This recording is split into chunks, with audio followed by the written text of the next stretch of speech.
So here we will discuss these issues with our guest, our esteemed guest, Mr. Marcos Papadopoulos from London. He's an expert in international affairs, and also from Washington, Mr. Peter Rowe. He's a contributing editor and columnist at the Newsweek American News magazine. So, Mr. Marcos, what does this mean strategically that Mr. Macron is stating that the Trump administration is hostile to the EU and wants to dismantle it? What does he really mean by that? Well, first of all, I must say that the European Union is not Europe, and Europe is most certainly not the European Union. The European Union is a political, economic, and cultural entity which is occupying Europe and which is oppressing the ancient nations of Europe. Now, turning to Macron, well, it is very clear that there is a serious disagreement between the Trump administration and the European Union. And I believe that the European Union is being supported by the American deep state. I am not saying that Trump is independent of the American deep state, but at the same time, I do not believe that he is controlled by the deep state. So evidently, there is a tussle for power occurring at the moment in Washington, DC. The European Union, along with the American deep state and the British ruling elite, they wish for things to be as they were in the past, where the West would carry out wars of intervention, where America would fund all these different wars and all these different political parties in Europe and in the wider world. Clearly, Trump does not share that opinion. So there is a very serious disagreement between the Trump administration and the European Union. The European Union views Russia as an enemy. The Trump administration does not. Indeed, the American military doctrine has now said that Russia is not an adversary. That is a very significant development.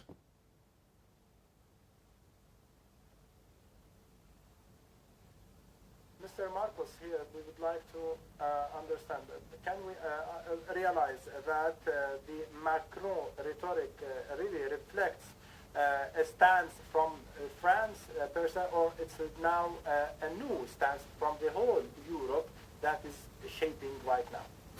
Yes, when Macron speaks, of course, he is reading from a prepared script. Macron, like Merz, indeed like Starmer, are puppets. They are puppets of the real powerful forces which control Britain or which control the European Union. So indeed, Macron is talking on behalf of what I call the Western ruling elites. And the Western ruling elites are comprised of Europe's royal families, Europe's aristocracies, Zionists, banking elites, financial elites, military chiefs, intelligence chiefs.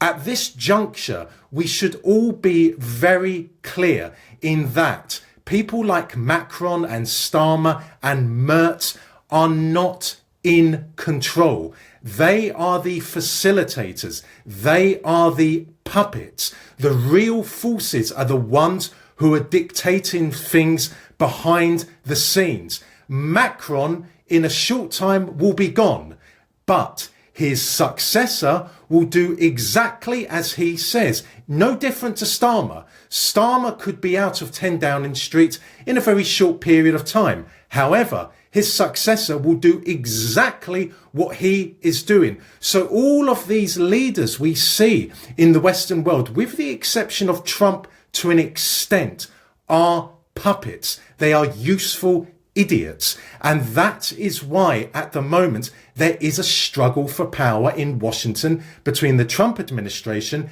and the American deep state. And I just want to clarify, I don't see Trump as the Western world's salvation. No, especially because of his ties to the Israelis. However, by criticizing, for example, how the Western ruling elites are flooding the Western world with immigrants. Whether he means that or not is irrelevant. The fact he is saying that is emboldening people to speak out even more, and he is encouraging others to speak out more. This is a very dangerous time for the Western world. So I personally will take whatever good comes from Donald Trump, because yes, my part of the world, Western civilization, is under threat from the Western ruling elites who are comprised of, amongst others, Zionists.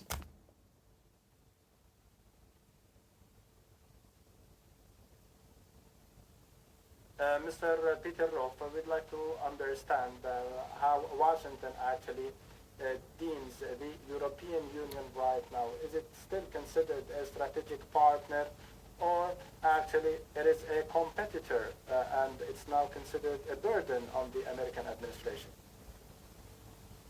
Well, thank you for having me this evening. It's good to be with you, and hello to you and to Marcos and to everyone who's watching. I think that the best answer to your question is that it's both. It's a partner, it's a competitor. The EU economy is a strategic threat at the moment to American dominance of trade in the world, but I don't think it will last. The latest approval numbers I've seen, Macron, I think, is at 15%. And so not only is Macron finished, but Macronism is finished. Macronism, of course, being the latest version of the new third way socialism. Starmer has destroyed the Labour Party's mandate. His approvals are in the low 20s as well. And in fact, there's an American political scandal that has touched his administration. And so he may in fact be forced out of Downing Street in the next few weeks, which would make political sense because he's proven a disaster as prime minister. This scandal is a fig leaf for the failure of his ability to sell policies. But what we've had since the end of the Second World War has been a general agreement among the Western powers that government would provide some form of welfare state security, and that, coupled with a strong posture against the Soviet threat, would prevent another global catastrophic war. And that strategy worked up until 1990, when the Soviet Union went out of business. And we haven't had, and I hesitate to use the word reset because of the way it was abused by Secretary Hillary Clinton and others in the Obama years, but we haven't had a reset of what the Western alliance means. Many of the functionaries that worked for the socialist states that comprised Eastern Europe, the Warsaw Pact countries, ended up working in Brussels. And so they've been trying to plan the European economy. And again, when I think Marcos is right, that when Starmer and Merz and Macron talk about Europe, they mean France, Britain, and Germany, and everyone falling in behind. When other people talk about Europe, they talk about Poland and Hungary and the Czech Republic and Spain and Portugal and Italy.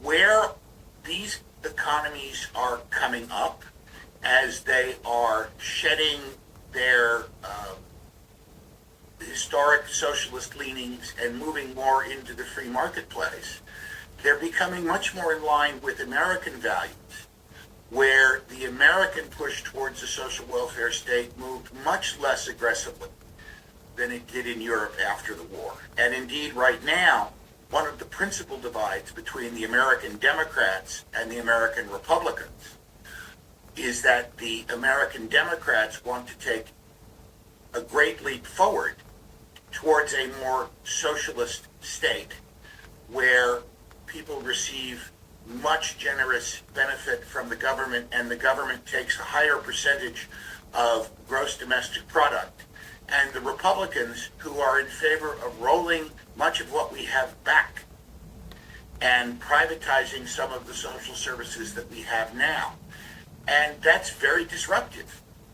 It's proven disruptive here in the United States. It's proven disruptive in Europe, which is why you have a government in Italy now, which seems to be extremely successful, but was thought unthinkable 10 years ago. Why the Liberal Party in Japan, under a Margaret Thatcherite version, Japanese version, just won 2/3 of the seats in the parliament in a snap election. It's why you've seen Nigel Farage rise with the Reform Party in Great Britain, and why the challenge to the established order posed by the French right continues to exist, and eventually will triumph, I'm sure. We're seeing Europe have an existential debate about what it is and whether it should continue to exist. And I'll end by saying this, that I have many friends in Hungary who are opposed to Brussels' domination of Europe, who say to me, for 1,000 years we were part of Austria, and then for a few years we were part of Germany, and then for a few years we were under the Russian thumb. Now they want us to follow the dictates of Brussels. Can't we just be Hungarians for a while? And I think there are a lot of people in Europe who feel that way, and who feel in a time of tremendous change, an attachment to their home country and its values, and they're not so interested in international systems to protect life and liberty, at least not as interested as they were in the 1950s, 60s, and 70s.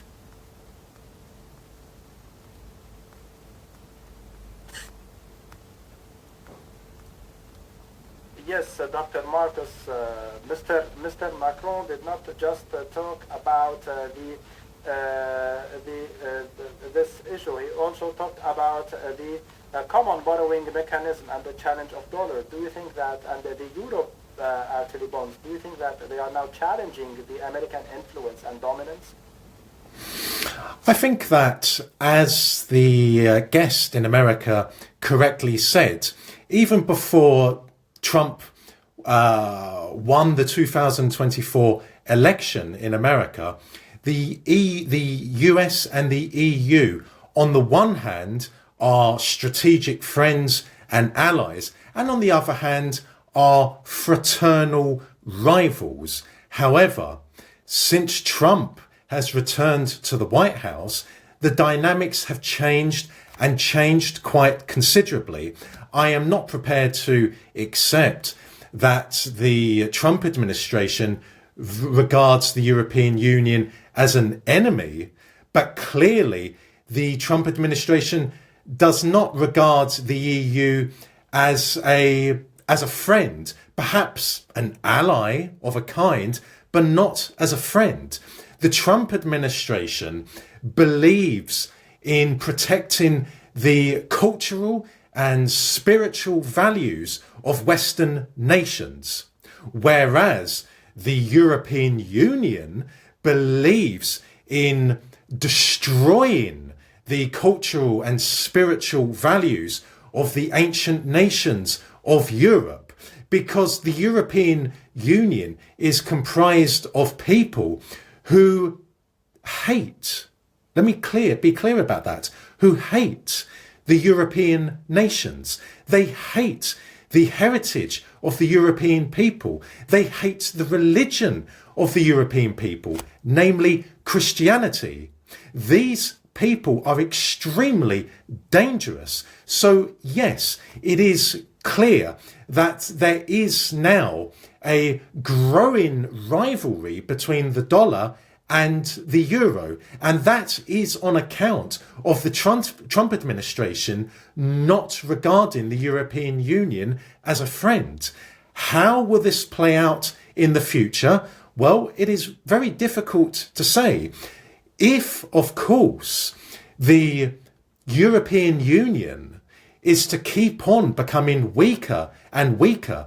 If nationalist parties and movements across continental Europe keep on becoming stronger and stronger, then this will encourage the Trump administration more and more. And I would like to say this as well. Many people in the world are using a Zionist construct to describe people in Europe and elsewhere in the Western world who believe in protecting their culture and protecting their ethnic demographic as, quote, far right. That is completely a Zionist construct. It would be no different to someone saying to an Arab who wishes to preserve Arab culture, who wishes to ensure that Arabs do not become minorities in the Arab world, describing that Arab as, quote, far right. So we should be very mindful that far right is a Zionist construct and also a construct of the Western ruling elites. Both of those groups are using far right as a way to suppress freedom of speech in Europe and in the rest of the Western world, and as a way of trying to destroy the cultural and spiritual identity of Western nations. Trump is speaking out against that. Again, whether he is sincere or not is irrelevant. The fact that the American president is speaking out against that is encouraging and emboldening many people in Europe and throughout the Western world, including in Canada, Australia, and New Zealand.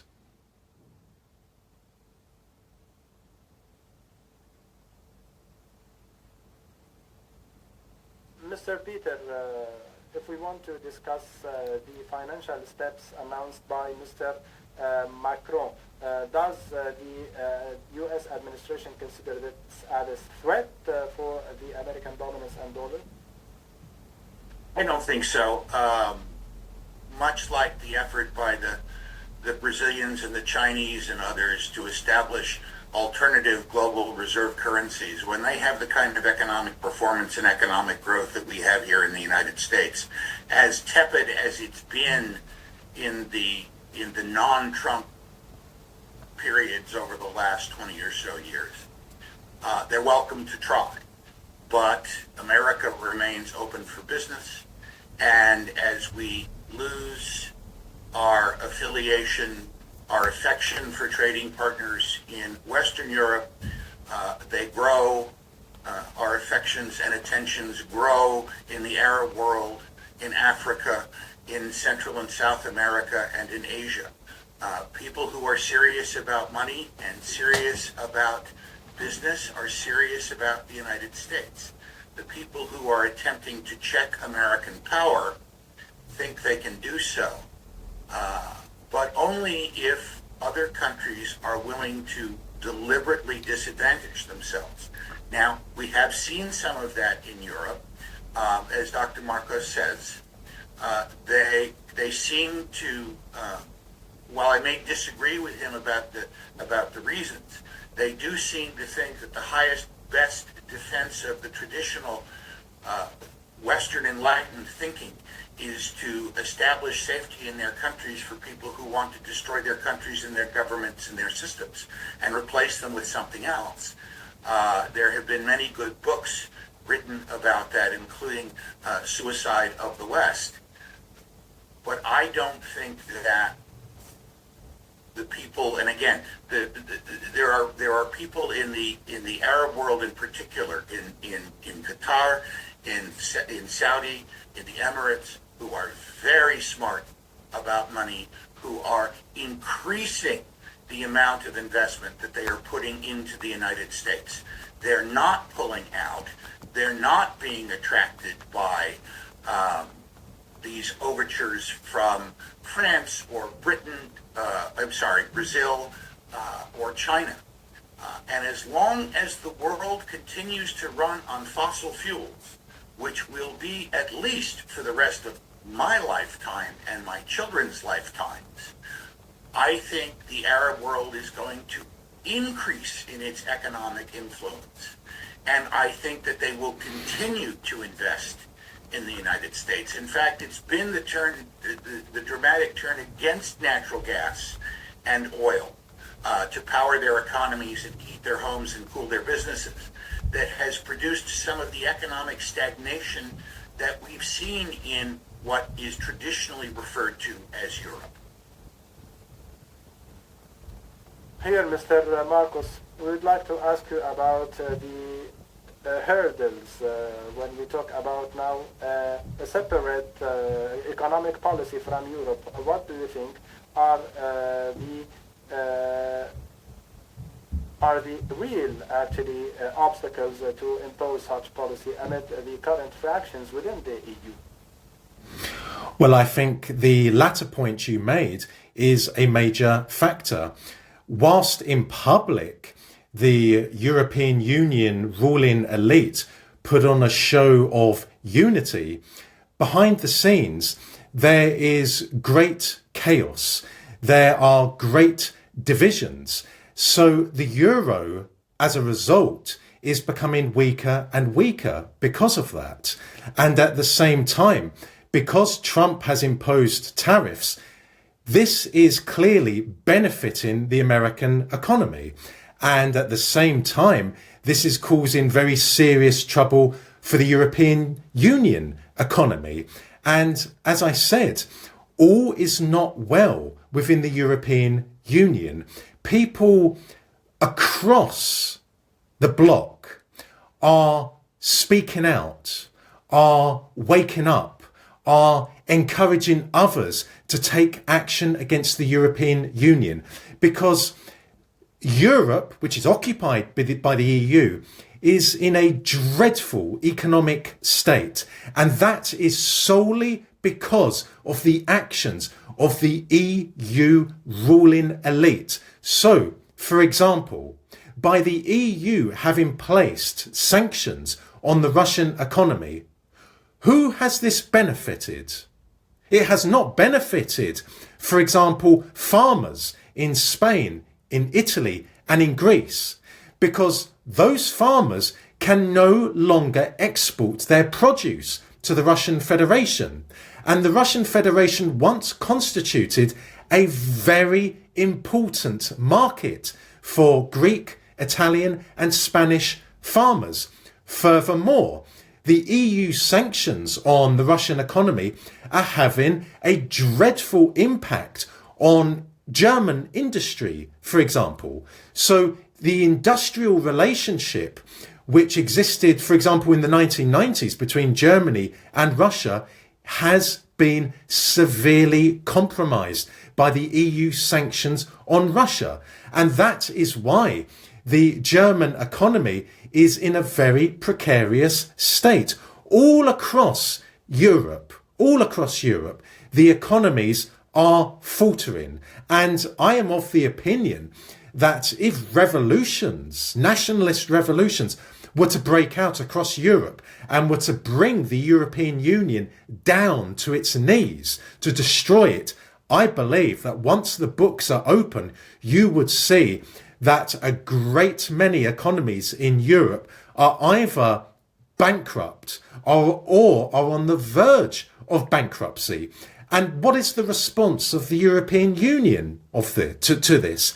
They are employing quantitative easing, which of course means printing more money, which will, amongst other things, increase inflation and increase inflation very significantly, which is going to cause even more problems for the economies of countries such as France, Germany, Spain, Italy, and Greece. So the euro is in an appalling state, but quite frankly, I am glad about that. I am glad that the European Union is taking the actions that it is, because if it wasn't taking these actions, then a great many people in the European Union would still be asleep. So thank God that the European Union is showing its true malicious, sinister nature, because as a result,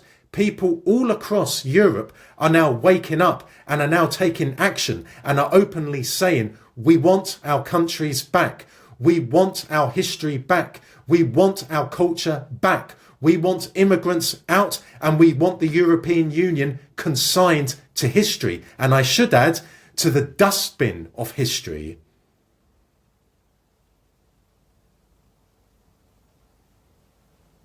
Along with calling for such economic and financial policy, also there were talks about the convergence between Europe and Russia, and the Europeans are calling to have relations with Russia. How does this play out for the American policy, Mr. Peter?